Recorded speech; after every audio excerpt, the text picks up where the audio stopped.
ഇതാണ് അധ്യക്ഷന്റെ ഒന്നാമത്തെ കടമ.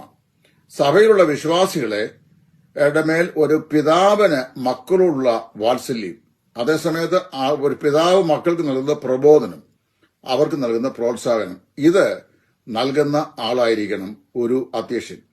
ദൈവം ശുശ്രൂഷ നൽകിയിട്ടുള്ള ഒരു ദൈവപൈതലിനെ അടിച്ചമർത്താനോ അവന്റെ ശുശ്രൂഷ ആവശ്യങ്ങളെ ഇല്ലാതെയാക്കാനോ നശിപ്പിക്കാനോ അവനെക്കുറിച്ച് അപവാദങ്ങൾ പറയാനോ പ്രചരിപ്പിക്കാനോ ഒരു അധ്യക്ഷൻ തയ്യാറാകുന്നു എന്ന് വന്നാൽ അദ്ദേഹം ദൈവത്തിന്റെ ശുശ്രൂഷ എന്നതിനേക്കാൾ പിശാചിന്റെ ശുശ്രൂഷ ചെയ്യുന്ന ആള് എന്ന് നട്ടലോട് പറയാൻ നമുക്ക് സാധിക്കും. 2, ഒരു ഇടയനെ പോലെ അദ്ദേഹം എന്ത് ചെയ്യണം? ആടുകളെ മേച്ചിൽ പുറത്തേക്ക് ആനയിക്കണം.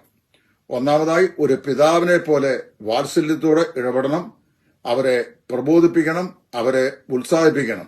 2, ഒരു ഇടയൻ ആടുകളെ പച്ചയായ മേച്ചിൽപ്പുറങ്ങളിലേക്ക് ആനയിക്കുന്ന പോലെ എന്ത് ചെയ്യണം? അവരെ ദൈവവചനത്തിലേക്ക് ആനയിക്കണം. ദൈവവചനമാകുന്ന മേച്ചിൽപ്പുറത്തേക്ക് വിശ്വാസികളെ ആനയിക്കണം. ഞായറാഴ്ച എന്ന് മാത്രമല്ല, എല്ലാ കൂടിവരവുകളിലും ഒരു സഭ കൂടി വരുമ്പോൾ അവരുടെ ആത്മീക അനുഗ്രഹത്തിനും സംതൃപ്തിക്കും നിദാനമായ നിലയിൽ ദൈവവചനത്തിന്റെ പച്ചിപ്പുകളെ ആടുകൾക്ക് പകർന്നു കൊടുക്കാൻ കഴിയുന്നവനായിരിക്കണം ഇടയൻ. അത് നമ്മൾ തിരുവഴുത്തിൽ വായിക്കുന്ന പ്രവൃത്തി 20:28. പരിശുദ്ധാത്മാവ് നിങ്ങളെ അധ്യക്ഷരാക്കി വെച്ച ദൈവത്തിന്റെ ആട്ടിൻകൂട്ടം മുഴുവനെയും സൂക്ഷിച്ചുകൊള്ളുക. 3, ഒരു രക്ഷകർത്താവിനെ പോലെ, അതായത് രക്ഷകർത്താവ് എന്ന് പറഞ്ഞാൽ നിങ്ങൾക്ക് അറിയാമല്ലോ, ഗാർഡിയൻ, രക്ഷകർത്താവിനെ പോലെ വരുവാനിരിക്കുന്ന അപകടങ്ങളെ വിശ്വാസികൾക്ക് മുൻപ് കൂട്ടി അറിയിക്കാൻ പ്രാപ്തിയുള്ള ആളായിരിക്കണം. വരുവാനിരിക്കുന്ന അപകടം എന്ന് പറഞ്ഞു കഴിഞ്ഞാൽ പ്രവൃത്തികളുടെ പുസ്തകം 20 തന്നെ വാങ്ങണം. പൗലോസ് എഫേസോസിന് യാത്ര പറയുകയാണ്. പറയുമ്പോൾ പൗലോസോട് പറയുന്നു, ഞാൻ പോയ ശേഷം ആടുകളെ ആദരിക്കാത്ത കൊടിയ ചെന്നായ്ക്കൾ നിങ്ങളുടെ ഇടയിൽ തന്നെ എഴുന്നേറ്റ് വരുമെന്ന് ഞാൻ അറിയുന്നു. അപ്പൊ ആടുകളെ വഴിതെറ്റിക്കുന്ന, തങ്ങളുടെ പിന്നാലെ വലിച്ചുകൊണ്ടു പോകുന്ന, വഴിതെറ്റിക്കുന്ന കൊടിയ ചെന്നായ്ക്കളായ ആളുകൾ, ഓൺ കമ്മിങ് ഡേഞ്ചേഴ്സ്, വരുവാനുള്ള അല്ലെങ്കിൽ വരുവാനിരിക്കുന്ന ആസന്നമായിരിക്കുന്ന അപകടത്തെക്കുറിച്ച് മുൻപ് കൂട്ടി വിശ്വാസികളെ അറിയിക്കുവാൻ കഴിവുള്ളവനായിരിക്കണം. പത്രോസിന്റെ 1-ാം ലേഖനം 5-ാം അധ്യായത്തിന്റെ 2-ാമത്തെ വാക്യം. 4, ഒരു വഴികാട്ടിയെ പോലെ വിശ്വാസികളെ എന്ത് ചെയ്യണം? ശരിയായ പാതയിൽ നടത്തണം. ഓരോ വിശ്വാസിയെയും ശരിയായ പാതയിൽ നടത്താനായിട്ട് ഇടയന് സാധിക്കണം. ഈ ശരിയായ പാതയിൽ നേരായി നടക്കാൻ പഠിപ്പിക്കണം. അതായത് എബ്രായർ 13:7, നിങ്ങളെ നടത്തുന്നവരെ ഓർത്ത് അവർക്ക് കീഴ്പ്പെട്ട് അനുസരിച്ച് ഇരിപ്പീൻ, അവർ കണക്ക് കൊടുക്കേണ്ടവരാകുന്നു എന്ന് പറയുന്നു. 17ഉം 24 വാക്യങ്ങളിൽ, എബ്രായർ 13:17ഉം 24 വാക്യങ്ങളിൽ പറയുമ്പോൾ, എന്നാൽ ഇടയശ്രേഷ്ഠൻ പ്രത്യക്ഷനാകുമ്പോൾ തേജസ്സിന്റെ വാടാത്ത കിരീടം ഈ ഇടയന്മാർക്ക് ലഭിക്കാനുള്ളതാണ്.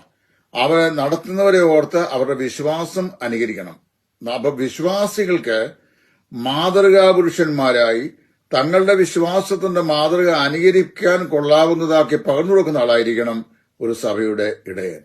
ഒരിക്കലൊരു തള്ളഞ്ഞണ്ട് അതിന്റെ കുഞ്ഞുങ്ങൾ കടപ്പുറത്തോട്ട് നടക്കുന്ന കണ്ടു കഴിഞ്ഞപ്പോൾ അവരോട് പറഞ്ഞു, അയ്യേ, shame shame shame shame shame on you, നിങ്ങൾക്ക് നാണമില്ലേ?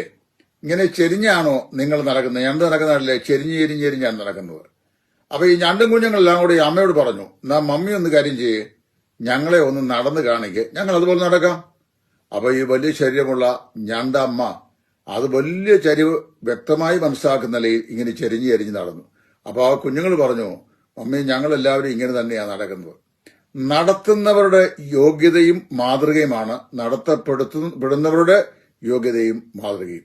ഒരു സ്ഥലം സഭ, പ്രാദേശിക സഭ, അത് ആത്മീകമായി മാതൃകയുള്ളതും സുവിശേഷ താല്പര്യമുള്ളതും വ്യക്തമായ അധ്യക്ഷത ചെയ്യുന്നതും വിശ്വാസികൾ പരിപുഷ്ടിക്കപ്പെടുന്നതുമായ ഒരു സ്ഥലം സഭയാണെന്ന് ആ വിശ്വാസികളെ കണ്ടാൽ നമുക്കറിയാം.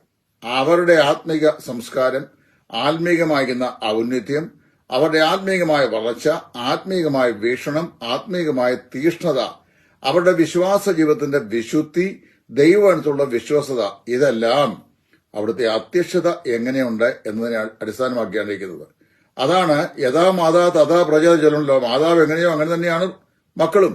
അപ്പൊ നമ്മൾ ശ്രദ്ധിക്കണം, ഒരു ഇടയൻ എന്ത് ചെയ്യണം? ഒരു ശരിയായ വഴികാട്ടിയായ പോലെ ശരിയായ മാർഗരേഖ വിശ്വാസികൾക്ക് പറഞ്ഞു കൊടുത്തിട്ട് ശരിയായ വഴി ഇതാകുന്നു, ഇതിലേ നടന്നു കൊടുക്കുക. സാഹചര്യങ്ങളുടെ സമ്മർദ്ദങ്ങൾക്കും സ്വാർത്ഥ താല്പര്യങ്ങൾക്കും വിധേയപ്പെട്ട് അവനവന്റെ കാര്യങ്ങൾ സാധിക്കാൻ വേണ്ടി ദൈവത്തെ കൂട്ടിക്കളയുകയോ വചനത്തിന് വിപരീതമായി വിശ്വാസികൾ അവരോട് ചേർന്ന് നിൽക്കുവാൻ അവരെ ഉത്സാഹിപ്പിക്കുകയോ ചെയ്യല്ല. നമ്മൾ ദൈവവചനത്തെ അനുസരിച്ച് കർത്താവിനോട് ചേർന്ന് നിൽക്കാനായിട്ട് വിശ്വാസികളെ പ്രബോധിപ്പിക്കുന്നവരായിരിക്കണം ഇടയൻ. അവന്റെ ജോലി വഴികാട്ടി എന്നാണ്. നമ്മൾ പ്രവൃത്തിയുള്ള പുസ്തകം 11 വായിക്കുമ്പോൾ അന്ത്യോക്യയിൽ ജാതികളുടെ ഇടയിൽ ചില ആളുകൾ രക്ഷിക്കപ്പെട്ടു എന്നുള്ള വർത്തമാനം യെരുശലേമിൽ അപ്പോസ്തലന്മാരുടെ അടുക്കൽ എത്തിയപ്പോൾ അവർ ബർന്നബാസിനെ അന്ത്യോക്യയോളം പറഞ്ഞയച്ചു. അവൻ ചെന്ന് ദൈവകൃപ കണ്ട് സന്തോഷിക്കുകയും അവർ കർത്താവിനോട്